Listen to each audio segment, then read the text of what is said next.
This is Season 6 of Totally Useless Information with Nick and Roy. Listen, laugh, and learn. Who were the first people to put a picture of someone on a coin? What exactly is a Vietnamese Dong? Hi, I'm Nick. And I'm Roy. Welcome to Season 6, Episode 6. We scour the internet, as you know, and other sources to find out useless information just for you. Plus, we will answer your questions from our mailbag segment. And the headline from news from around the world, COVID-19 actually saved this woman's life. Totally useless information. It's everything you never needed to know.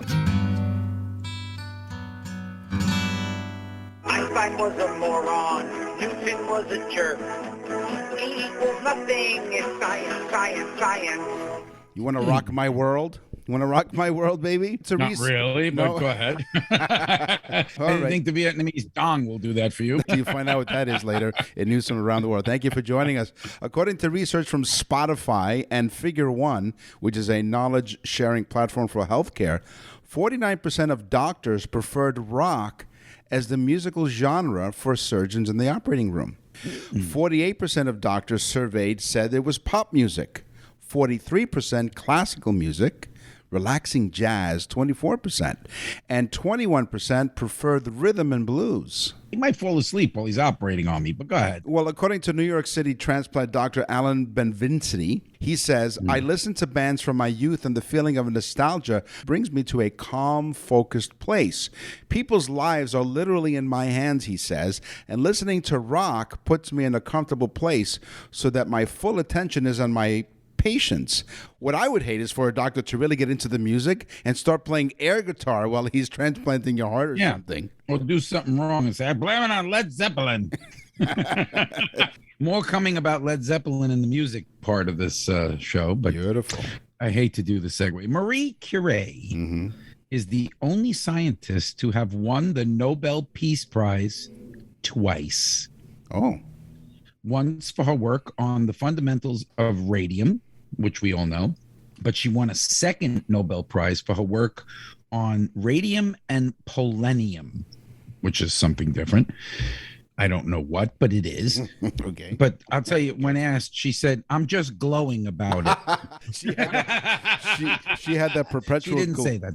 She had that perpetual glow about her. We as humans cannot tickle ourselves. It is because we're already expecting it. And a big part of what makes a ticklish is the element of surprise. Tickling is an important sign that someone or something is touching you.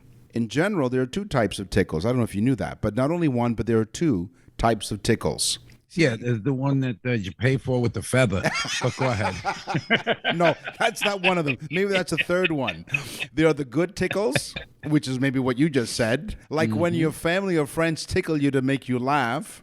And there are bad tickles, like when you feel like a bug's on you.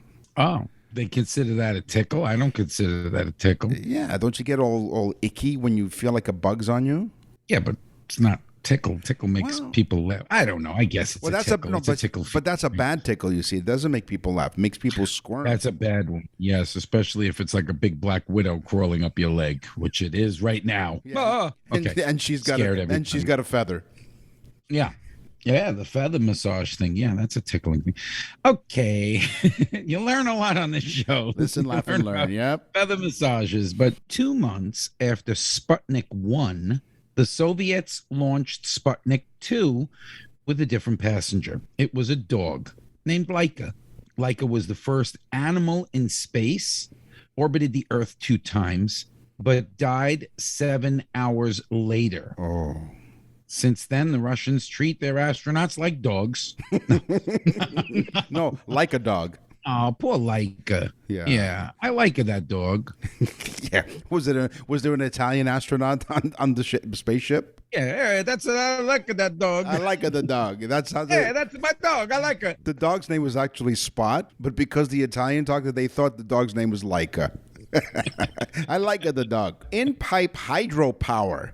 Hydroelectricity is a greener way to generate power than burning fossil fuels, but there are smaller scale sources of hydro generation that can have a lower impact. In fact, one of them is right under our feet, namely the pipes that make the water flow when we turn on the tap. Halifax, in fact, is the first city in Canada, and I'm in Toronto, Canada. Roy is in Florida, of course. So Halifax is the first Canadian city to exploit in-pipe power. In 2014, a pilot project started. It started with a turbine, basically a water pump that runs in reverse, and in a single pipe in a Halifax suburb. The 31,000 kilowatt turbine has been generating roughly enough electricity annually to power 25 homes and selling back to the grid for about $30,000 a year. I put one of those turbines on my toilet. You mean because every time you flush the toilet or every time you sit on the... Oh, both. It collects gas and the turbine at the same time. I'm powering the entire community. Yeah, it's called in-pipe propulsion. Plenty of power, I think. Your iPhone, Nick, do you know how many pixels your camera is? Well, I don't have an iPhone. I haven't really bought into that whole thing. I think iPhone is just a passing fad. But yeah, go on. I have an Android phone. Yeah, what do you have? What kind of phone do you have, It's a Samsung Android phone. So you have a Samsung phone. That's correct. How many pixels is the camera? I don't know how many pixels. But an iPhone has roughly, I think, 10 megapixels, as the new ones have 20, 30 megapixels of resolution on their cameras. Okay. Well, the human eye, get ready for this, the human eye has 576 megapixels of resolution. The brain only uses 150 dpi of resolution at a time. So basically, it's only using a quarter of, what we can do. Yeah, I can relate to that because we only use part of our brain as you're listening to totally useless information with Nick and Roy. Somebody might ask this question. They might come up to you and say, "Hey, Roy, how many Earths can fit into the sun?" Has anybody ever asked you that? No. Okay. Well, if they happen to ask you, except for that massage therapist with the feather, but go ahead. Okay. Yeah, and her name was Boa. So here's the answer. If someone asks you, or anybody in the audience, if someone comes up to you and says, "Hey, how many Earths fit into the sun?" This is the answer. If you took the Earth and squished it together without any space, you can fit 1.3 million Earths inside the sun. Whoa. But that's a big number. It is a big number, but scientists estimate that if the Earth retained its spherical shape, you can fit 960,000 Earths inside the sun. Wow, 1.3 million? Yep, if it's all squished together without any spaces. The number 2 is the only... Now, folks, again, we listen, laugh, and learn on this program. You'll learn stuff that you're going to tell people. This one's interesting. The number 2 is the only even prime number. There's only one, and it is the number 2. A prime number is a special number that is only divisible by 1 or itself. So 1 divided by 2 is 2, and 2 divided by itself is 2. So the number 2 is the only even number that is divisible by 1 and itself. Go ahead, you could try it. Try every other prime number. Sure. That's right. See, I listen, I should laugh, and I'm learning as you're listening to totally useless information with Nick and Roy. Wall Street, Bay Street, NASDAQ, Hang Seng, loonies, toonies, dollars, and yens. This is On the Money with Nick and Roy. So if someone wins the jackpot, where did the term jackpot come from? Jackpot originally popped up around the 1870s and was from the poker game Jacks or Better. This is much like the traditional 5-card draw, except in this case, if a player does not have a pair of jacks or better in the first round of betting, he has to pass. That doesn't necessarily mean that he has to be holding a pair of jacks, queens, or the like. It just means that he has to be holding cards that will beat a pair of tens. Jackpot. And that's how jackpot comes around. Jacks from the game. Jacks are better. That's right. In the game, queens are better. There's nothing wrong with that, Nick. No, not at all. It's queen pot. The Romans were the first. This is my teaser. Okay. The Romans were the first to stamp an image of a person on a coin or money. After winning a major battle, Caesar said, because he was so full of himself, he ordered a coin struck with his image on it. Now, remember, at the time, that was considered the height of political patronage to put your own likeness. It was literally considered to be horrible to do. Yeah. But of course, Caesar could care less, and he was so full of himself that he said, I want my image on a coin. And he did. There you go. He did. And then after that, he had a salad. Yeah. Bouncing a check. Caesar salad. A Caesar, well, yeah, no. Caesar salad. A chef salad. Of course it's a Caesar salad. You never know. He could have had a Cobb salad. He might have had a preference for that. I don't know. We don't know. Listen, laugh, and learn. A bounced check is not bouncing because the check is made of rubber. It appears that bad checks have been called rubber checks for at least as long as they've been described as bouncing. This is Damon Runyon who wrote this in 1920. He's an American journalist and the short story writer. In fact, he's known for his book, and I think you'll remember this, Guys and Dolls. Damon Runyon wrote Guys and Dolls. He said a bad check is called rubber because it bounces back when it hits the bank. Right, because NSF, right? No insufficient funds. Sure. So it bounced back from the bank. Bounces back to the creditor. That is Right. correct. So it bounces back to Cool. the person trying to redeem it for cash at a bank. Knights, back in the times, medieval times, knights did not carry money. Instead, they had specially embossed rings that they wore. If they made a purchase, the person would hand them a receipt, at which point they would stamp their fist down on it with the ring and make an impression of the ring on the receipt. Then the person that sold it to him, the shop owner or the bartender, in that case, would go to the castle of the knight and collect the money. And you said this happened in the days of knights. In the days of knights, Knights, not to be okay. confusing with the knights of days. Right. Okay. Here are some quirky currencies from around the world and beyond, actually. The quid, Q-U-I-D. Scientists from the National Space Center and University of Leicester have designed the quid, and it's short for Quasi-Universal Intergalactic Denomination, to be used as space currency. Quid. Quasi-Universal Intergalactic Denomination. Oh, so they made a space money just in case we go to Mars and we need to buy like a soda or something. Exactly. It sounds like weirdos to me. Yeah. And mushrooms that they found in an Arizona desert. It's money that's out of this world. I did it. I said it. You know it was I think coming. they're out of this world. They sitting there doing the mushrooms going, wouldn't it be cool to have money that we could spend in space? Yeah. Okay. Yeah, sure. Up until World War II, we're talking 1930s, Okay. late 1930s, the Siberian people valued bricks of tea as actual currency. Now, it sounds crazy, but they would buy bricks of tea and they would use it as currency because in the winter they would, of course, brew the tea and it was a hot drink. Yeah. But they would also eat the tea.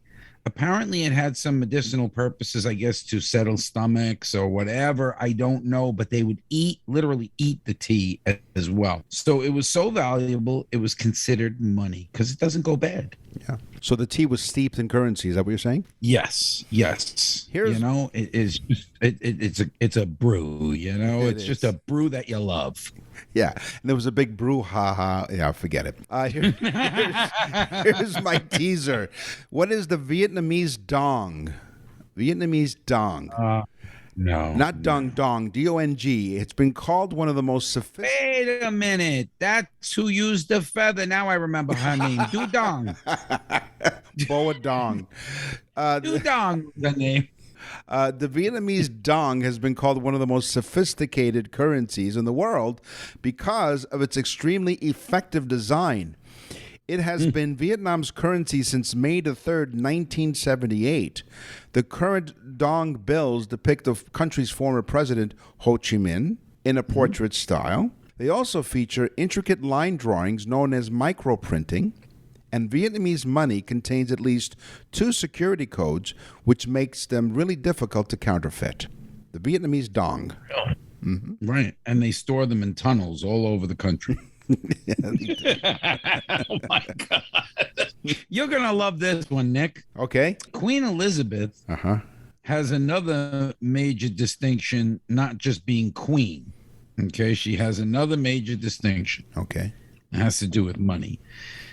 She is not, she's the longest living queen, but she's not the longest serving yet, but she's the longest living. Okay. But that's not what this is all about. She appears on 15 different banknotes. And of course, you'll know this because you're Canadian. As young as 8 years old, she appeared on the Canadian $20 bill. But she appears on 15 different notes, I think in 5 countries. Wow, she gets around. Yeah, she gets around, the queen. Well, how old is she? 90, 94? Okay, let's find out how old is the queen. She's 95. Well, God bless the queen. God bless the queen. Which, by the way, here's a bonus fact. It is illegal to scare the queen in Canada. It is illegal to scare the queen. She gets down in Toronto, she might be like, what? What happened? Speaking of Toronto, thank you very much for listening. We are on the iHeartRadio Talk Network. We welcome the listeners from News Talk 1010 in Toronto, CKLW in Windsor, and also CFAX in Victoria, BC, and 62 other countries around the world. We thank you as you're listening to Totally Useless Information with Nick and Roy. From Beethoven to Bieber, rock and roll to rhythm and blues. This is Totally Useless Music Information with Nick and Roy. All right. We got the music part. By the way, folks, I wanted to tell you, too, while you're listening, we do these birthday things for people where you go to our website and you just tap on birthday. It is the gift, male, female. It's the perfect gift for people that have everything. We do a Totally Useless Information show for that person's birthday. And there's an example on it. Really, honestly, it is the coolest gift ever. And you should go on www.nickandroy.com. A new and improved. Let me do my music one. Oh, yes. It's a new and improved. Yes, I have Nick to and say Roy. it is. That's right. The website is new and improved. We're not. No, it's the same old show on a new website. It's kind of like repackaging Coca-Cola. Right. We're classic. So what do you got for music? The most expensive photo ever taken and paid for was a music star. Get ready. Britney Spears. Wow. Britney Spears shaved her head and looked like Nick. That's exactly why she did it. Yeah. In fact, I'm doing this show with Britney Spears. No, but she shaved her head and literally had a picture taken of her and got paid $500,000. So who's the crazy one now? So she was like, I need to buy a Rolls Royce and a couple other items, on Rodeo. So let me just shave my head. So because I'm already follically challenged, so if she got paid $500,000 to shave her head, they'll pay me $500,000 if I can grow hair. Nick, she chose to shave her head. Yeah. And got $500,000. You have saved well over $500,000 in haircuts. That's correct. Yeah. In high school, I was voted most likely to recede. The musical group Boston, they had their debut album, and it stood out in a record store because it was unique. It has unique cover art because, as you know, if you bought albums... It's a guitar spaceship. Exactly. It's featured a guitar-shaped spaceship that carried the city of Boston inside a clear dome. The word Boston was emblazoned across the front of the spaceship. It's an upside-down guitar. I love that cover. I played that album so many times and just looked at that cover. Yeah. And you have to look at it because of the buildings and stuff. So you want to see if there's anything subliminal in there after you smoke 3 or 4 joints. But anyway, having said that and giving myself away, I believe there's a statute of limitations. But in 1966, speaking about great segues. Yes. Folks, get ready. This is another write-down. The Beatles released the #1 hit song, Got to Get You Into My Life. And you can't even say that without saying, got to get you into my life. It was on the Revolver album. But did you know that the song, the You in the Got to Get You Into My Life, is about marijuana? Really? Yes. Paul McCartney actually admits it. He said, we were talking about how, and if you think about it, I was alone. I took a ride. I didn't know what I would find there. Yeah. You know, I mean, so if you go through the words, you'll realize it's about marijuana. There you go. Listen, laugh, and learn. We all remember. We know it's iconic, right? Beethoven's Fifth Symphony. What are the first three notes? Da, da, da, da.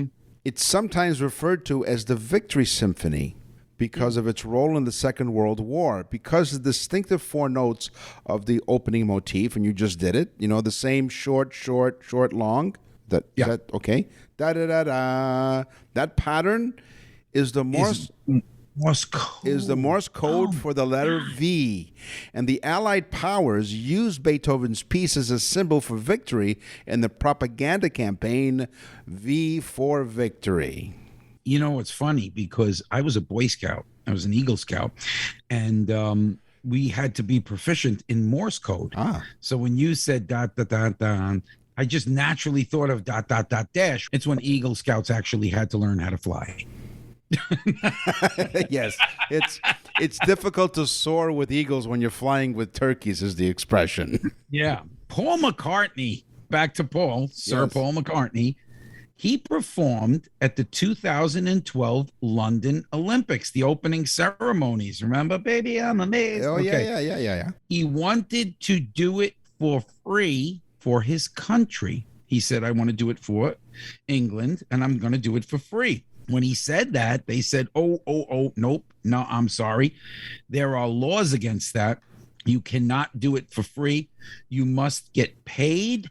So he immediately had his lawyers draw up a contract to get paid €1 for his performance in the 2012 opening ceremonies. $1. €1, which I guess is like $19. Yeah, now it's even more, but go ahead. No. Say cheese. According to Alan Krauss, who's a music historian, Chuck Berry, the godfather of rock and roll, the godfather of soul, Chuck Berry, not the game show host. This is Chuck Berry, the musician. Mm-hmm. He originally only performed music to buy photography equipment to support his aspirations of becoming a professional photographer.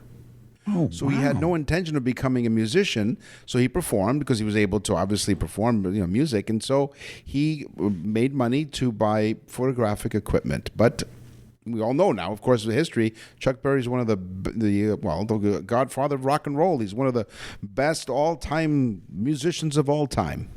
Yeah. And he made the song My Dingaling. He did. Or my Vietnamese Dong. Oh, the old feather tickle. Yeah. Here's a cool music fact. Again, these are good ones, guys. And I spoke about Led Zeppelin before. Led Zeppelin was recording in the UK in a remote studio. And while recording, by chance, somebody had left the door ajar, very open a little bit. By chance, a dog opens the door and walks into the studio and sits down while they're recording. They finished the song and immediately renamed the song Black Dog. Wow. One of their famous songs. So if a black cat would have walked in, they would have named it Black Cat, maybe. You're listening to Totally Uses Information with Nick and Roy. As we mentioned, you go to our brand spanking new, and we mean spanking because we were spanking ourselves when we saw the website. So brand spanking new. I'm spanking myself right now. Yeah, right. Oh, that has so many different entendres. Spanking. Long Dong is spanking me. I'm spanking my Vietnamese dong right now as we speak. You're listening to Totally Use This Information with Nick and Roy. You go That's to my pornography stage name, Long Dong. Long Dong. There you go. Yeah. The website is nickandroy.com. You can click on Contact Us and send us an email. What's in the mailbag? What's in the mail? Mark from Toronto, which is where I reside, he writes, Dear Nick and Roy, I love listening to your show. It really makes me happy listening to you guys. Well, thank you, Mark. We're glad that we make you happy. We have a great time. I hope you can help me. So he needs help. I have heard people say the whole kit and caboodle. What the heck does that mean? Where did that expression come from? So, Mark from Toronto, thank you for your email. Kit and caboodle has origins to the 18th century. In England, kit, which comes from the word kith, meaning estate. So the whole kith would mean everything one owns. Soldiers in the 1700s also carried a bag with everything they needed called a kit bag caboodle. So there you go, Mark. Kit and caboodle, that's where that all came from. Thank you for your email, and thank you for going on nickandroy.com and clicking on Contact Us. Martin from Louisville, Kentucky says, my wife, Kathy with a K, and I love your show. We want to thank you for putting out a show that is funny. He doesn't know of any other show. Well, thank you very much, Martin. He says, please keep up the good work. And we shall, because now we're in 62 countries and on stations from coast to coast in Canada on the iHeartRadio network. But so for you, a little tidbit. In 1856, a guy named J. Friedrichs Hillerich from Germany, he went to Louisville and began producing wood products and eventually started producing bats.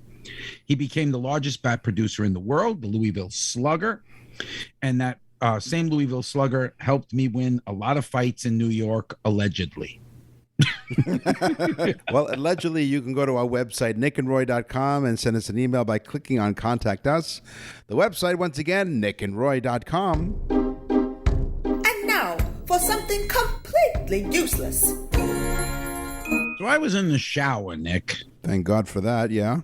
this morning, and I was admiring myself. No. And thinking about the Vietnamese Dong, yes. So I was in the shower, and I'm shampooing my head, and I'm thinking to myself, where did shampoo come from? Folks, we literally come up with these things sometimes just out of the clear blue sky. We're in the shower. I'm in the shower shampooing my head. Where did shampoo come from? Exactly.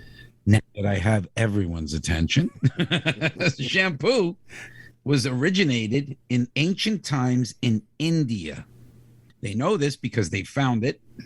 They used Indian gooseberries and other herbs like soap berries, which they call them later on soap berries, which created a lather.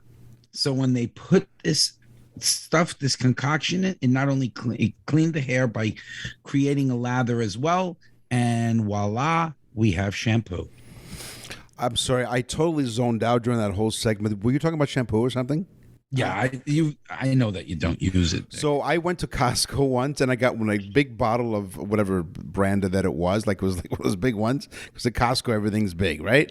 So the cashier is, putting the stuff through, and up comes the big bottle of shampoo. She looks at the shampoo, then looks at me, looks back at the shampoo, and I said, what? It's a 1-year supply. What's the problem? It said extra hair, and Nick said, I made a mistake. I wanted the one that said extra scalp. That's right. It is. Scalp. It was Scalp Plus, I think. Confetti. Where did confetti come from? Now, Ooh, some good one. Italians, their ears might perk up because confetti refers to both the sugar-coated almonds presented to wedding guests. If you ever gone to an Italian wedding, they have those little sort of sack of almost like a silk bag. Jordan almonds is what they're called. Jordan almonds. They're sugar-coated almonds. Okay, they're presented to wedding guests in dainty bags, and tiny bits of colored paper tossed into the air is another definition of confetti. Both trace their name back to the Latin conficere, which is confect, to compose or to make. At weddings, confetti were tossed over the heads of the bride and groom to ensure fertility and knock somebody's eye out, I guess, at the same time. The tradition may have had its origins in ancient Rome, where wheat cakes were crumbled over the bride's head. Yeah. There you go. Now, not only that, but since candied almonds were also expensive to make, another solution was to make plaster in the shape and the size of the candied almonds, so that was sold by the basketful, and they hurled this plaster at friends and lovers and other strangers. Tossing confetti was a way to flirt, attract the attention of a prospective mate. Yeah, here, throw some plaster and love me forever. You see the Italian guy? Hey, Maroni, you're so stupid. I hit you in the head with this wheat cake if you don't go home and cook or something. Cooking something and making the babies. You know that Jordan almonds were my favorite candy as a kid? How bizarre is that? Today on the show, we talked about science, we talked about money and the Vietnamese Dong, we talked about music. It's time for the news. And now, from around the corner and around the world, this is TUI News. For most of her life, hospital kitchen worker Mary McCarthy often had a pain on the right side of her nose. Last year, after an extremely painful COVID-19 test, because in my teaser I said the headline was COVID-19 actually saved her life, her nasal problems deteriorated. The reason became obvious when a surgeon at a Christchurch hospital extracted a yellow tiddlywinks piece 37 years after it was lodged in her upper nose as a child. What? The surgeon also removed calcified material that had grown around the tiddlywinks. Surgeon worked he worked from the tiddly And gave in her the a- nose? Yes, he grabbed a tiddlywink from her nose 37 years after she lodged it in there. Now, tiddlywinks is the game which was developed in England in the 1860s and it's played with small sets of small discs called winks. Little tiddlies. Yeah, Little tiddlies. exactly. All right. Yeah. So McCarthy, who's now 45, was recovering, although still in pain and very nasal, was breathing through her right nostril for the first time How in 8 big is a months. tiddlywinks piece? Almost the size of a dime. In her nose for 30-something years. Yep. She didn't realize there was a problem. She remembered that while playing tiddlywinks as a kid, when she was 8 years old, so 37, so that makes her 45. 45 years old. Okay? 30. Oh, my God. So as a kid, she and her siblings were playing, and then she would stick them up their nose and then blow them out of their nose. One time, she accidentally inhaled one of them instead of blowing it out, and she was too scared to tell her mother, so she didn't. So she hid it there. She hid it in her nose. She remembered being... She said nobody'll know. Nobody knows. Nobody knows it was in her nose. See, that's what she knew. Nobody knows it's up there. That's right. But she remembered being terrified at the time because thinking, where did it go? And then she always had difficulty breathing, like I have difficulty talking, through her nose over the years, but never gave it much thought. But the problem took a turn for the worse. Uh-oh. The tiddlywink that caused McCarthy's pain and breathing difficulties started to get lodged. After a COVID-19 nasal swab test, she was in pain for days afterwards. There it goes. Then developing serious sinus problems. Her nose was leaking constantly and in a lot of pain. She went to several general practitioners, and they put the pain down as a chronic sinus condition. I had a friend that had a problem like that, the leakiness as well, and the hiding of the tiddlywinks, but not in the nose. The tiddlywinks were hidden in another spot and were not found unless the person hadn't tried to smuggle that cocaine across the border. So cocaine saved the life of a friend of mine. So luckily, the nurse at the hospital believed it was more than just sinus pain. And I'm ignoring that for a reason.